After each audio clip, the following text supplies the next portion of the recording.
tout le monde, c'est Murgane. Alors je suis ravie de vous retrouver pour vous présenter cet ouvrage. Ça fait un moment que je l'ai et en fait j'avais complètement zappé de faire la vidéo. Oh là là. Donc c'est 365 jours de défi avec tarot et oracle pour ceux qui n'ont pas le temps de Wassima Touaria. Donc c'est Wassimagique pour ceux qui connaissent sur le site Corée Magique. Donc celui-là, il est dispo. Alors, il est tout doux. En fait, il a une espèce de peau de pêche. Il est super agréable au toucher. Vous le trouvez sur Amazon. Je ne me rappelle absolument plus du prix. J'en suis désolée. Et on l'a pas là. Mais voilà, vous le trouvez sur Amazon. Et c'est Corée Magic. Pour ceux qui connaissent, elle sort beaucoup de jeux en auto-édition. Des jeux qui sont magnifiques que vous pouvez commander sur ce site, sur son site directement. Parfois, on ne les trouve que sur son site d'ailleurs. C'est aussi sur ce site que vous trouvez le jeu qui va être bientôt à nouveau en précommande pour sa 3e édition, je pense, si je dis pas des bêtises, de mon amie Stéphanie de la chaîne Journal d'une femme spirituelle, moderne et spirituelle, pardon. Et donc voilà. Alors on nous dit, en tant qu'amoureux des cartes, nous sommes passionnés par le tarot et les oracles. Ils nous attirent et nous voulons mieux les connaître et découvrir leurs mystères. Cependant, la vie peut être assez chargée et nous nous perdons entre nos obligations d'un côté, nos aspirations de l'autre. Nous repoussons nos passions en espérant avoir du temps dans le futur. Peut-être qu'un jour, quand j'aurai le temps. Mais ce rendez-vous ne vient pas, car de plus en plus de tâches se rajoutent à nos listes à faire. Alors j'ai créé ce livre pour vous donner l'occasion de pratiquer, même si vous n'avez pas beaucoup de temps, mieux connaître vos jeux, mieux vous connaître vous-même, explorer des sujets importants, des sujets amusants et moins sérieux, restructurer votre vie, reconnaître et assumer vos vérités et à faire des tirages pour les autres si vous voulez. Donc en fait, ça m'a inspiré. C'est Steph justement qui nous en a parlé puisqu'elle avait, voilà, elle a regardé un petit peu la relecture du livre. Et donc du coup voilà, j'avais envie de voir comment il se passait. Donc c'est assez fourni, c'est assez sympa. Donc vous allez, je vais juste faire comme ça, vous verrez un petit peu comment il est structuré. Il n'est pas trop décoré. Voilà. Et en fait vous allez avoir des choses par thème. Voilà, là on va prendre au hasard. J'ai ouvert, c'est tombé sur ça, on va s'intéresser à ça. Ici, on va nous parler du coup d'une étude de 7 jours. Donc en fait, vous le faites dans le sens que vous voulez ou dans l'ordre et vous en avez pour de quoi tirer une carte par jour pendant 1 an. Ou vous le faites en plusieurs fois. Si vous avez le temps, vous ouvrez, vous prenez le passage qui vous intéresse, un peu importe. Donc là, la générosité est présente pour 7 jours. Donc pendant 7 jours, en fait, vous allez tirer juste une carte. Donc c'est vraiment pour ceux qui n'ont pas le temps de faire des énormes tirages. Et donc du coup, vous laissez le temps de quand même avoir vos jeux avec vous.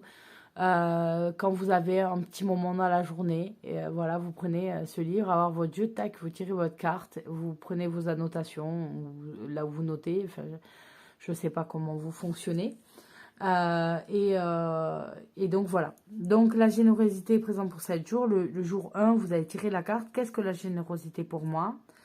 Comment j'exprime la générosité de mon âme? Ça, c'est le 2e jour.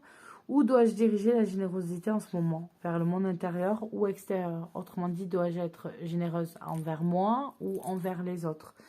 Donc voilà, vous allez avoir des choses comme ça. Donc là, d'études de compréhension par rapport à soi-même. Vous avez vraiment beaucoup de choses. 7 jours avec les roses. Créez votre temple en 7 jours. Et voilà, c'est des façons de voir. Là, on a 55 jours de boulot. Pour prendre soin, en fait, de son corps. Le défi complet, 55 jours de prendre soin de soi.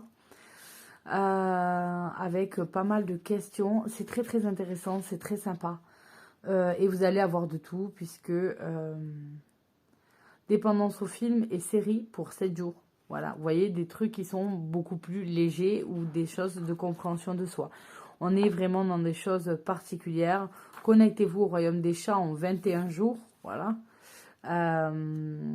Donc il y a vraiment pas mal de choses différentes. Voilà, 21 jours avec Confucius. 7 jours au Japon. Donc, vous avez des thèmes de tirage, dont certains, voilà, en 7 jours, ben, vous pouvez, si vous en avez envie, vous le faites en une fois en tirant 7 cartes. Hein. Mais ça permet d'avoir des petites idées. Et c'est vrai que dans la vie de tous les jours, on est parfois pris hein, par le temps.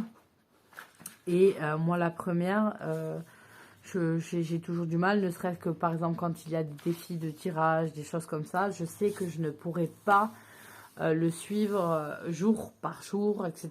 D'une, je n'ai pas le temps.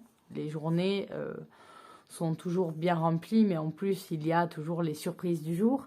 Donc, il faut s'adapter. Et donc, parfois, là où j'aurai le temps, j'ai la fatigue qui s'installe. Donc, voilà. Mais je pense qu'on est tous et toutes plus ou moins dans la même optique hein, pour ça. Donc, voilà. Pourquoi les cartes, rencontrer les oracles, commençons. Et donc, voilà, on commence direct. Alors, si...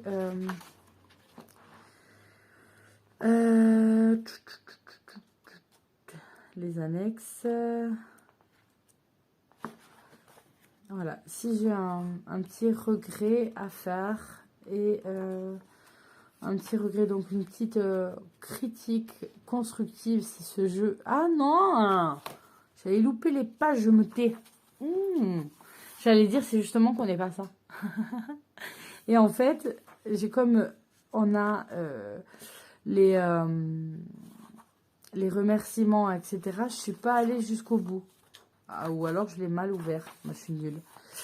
Donc, voilà, la table des matières. Ça, c'est plutôt sympa parce que ça nous permet, en fait, de choisir aussi sur quoi on va travailler. J'imagine que, par exemple, quand il y a beaucoup de jours qui vont se suivre, il y en avait un en combien? 51 ou celui-ci en 21 jours, par exemple. On va plutôt se dire, ben voilà, celui-là, pendant mes vacances, j'ai le temps de le faire, c'est long, je peux. Après, dans la semaine, on se fixe plutôt, dans l'année, peut-être des tirages à 7 jours. Vous voyez, c'est souvent à la semaine. Donc, c'est plutôt sympa aussi. Donc, voilà, vous pouvez choisir. Puis après, vous faites, enfin, pour ceux qui crisent pas quand on écrit sur un livre, faire juste un point de couleur quand vous l'avez fait, par exemple. Voilà, comme ça, vous savez, vous y reportez, etc. Moi, c'est extrêmement rare que vous verrez sur mes livres quoi que ce soit d'écrit, si ce n'est au crayon, et encore la plupart du temps, il va y avoir un post-it posé dessus qui abîmera pas la page. Ouais, voilà, j'ai de sacrés soucis. Je suis un petit peu maniaque avec les livres, donc voilà. Donc là, vous voyez qu'il est comme ça. Et en fait, il est posé avec du poids dessus ou très très serré dans mes bibliothèques, de façon à ce qu'en fait, quand il ressortira, il sera tout neuf, sans couverture abîmée. Enfin, pas abîmée, mais ne serait-ce qu'un peu levée. Donc, je suis assez maniaque, je l'avais déjà expliqué avec les livres. Je me rappelle d'une fois avoir prêté un livre à ma mère, et quand elle me l'a rendu, il avait ici une espèce de grosse balafre, là, une cicatrice, on va dire, en plein milieu. Je lui dis, mais qu'est-ce que tu as fait? Elle me dit, bah, je le lis, je le tourne comme ça, et là, je fais ça, et toutes les pages, là, il y avait des cornets. Je lui dis, tu peux pas prendre un marque-page, je ne sais pas, même un bout de papier de toilette, tu le coinces, au lieu de trucs, les pages. J'ai dit, ben, garde-le, je ne veux même pas le récupérer. Pour moi, c'est un torchon, je ne pourrais pas. Donc, en fait, chez moi, j'ai beaucoup de livres et ils sont en état neuf. C'est-à-dire que même les livres que j'ai eus quand j'étais, je sais pas, 10-11 ans, quoi, vraiment début de l'adolescence, sont pratiquement neufs. Vous verrez, le papier a vieilli. Voilà, avec le temps, un papier il jaunit. Donc, le papier a vieilli forcément, mais après, le reste, il est neuf. Voilà, il n'y a rien d'abîmé, rien de jeté. J'ai mon livre préféré de quand j'avais 2 ans et demi. Je l'ai toujours avec moi. Il est nickel chrome. J'ai toujours été comme ça avec les livres. Donc, voilà. Ça fait partie de mes tocs. J'ai une grande passion pour les livres, une grande passion pour ceux que ça nous rapporte, nous apporte, etc. Autant les romans qui vous transportent dans des bulles que les livres qui vous apprennent des choses ou qui vous donnent voilà, des défis, des choses pour avancer, etc. Et donc, du coup, forcément, je reste un petit peu bloquée. Donc, voilà, vous pouvez trouver ce livre, comme je disais, sur Amazon. C'est là où je l'ai commandé, moi. Et je pense que vous pouvez peut-être aussi le trouver sur corémagique.com, qui est le site de Wassima. Et vous avez sur ce site aussi de merveilleux jeux de cartes à voir. Donc voilà, voilà, je vous fais à tous d'énormes bisous et je vous retrouve à très bientôt. Bye bye.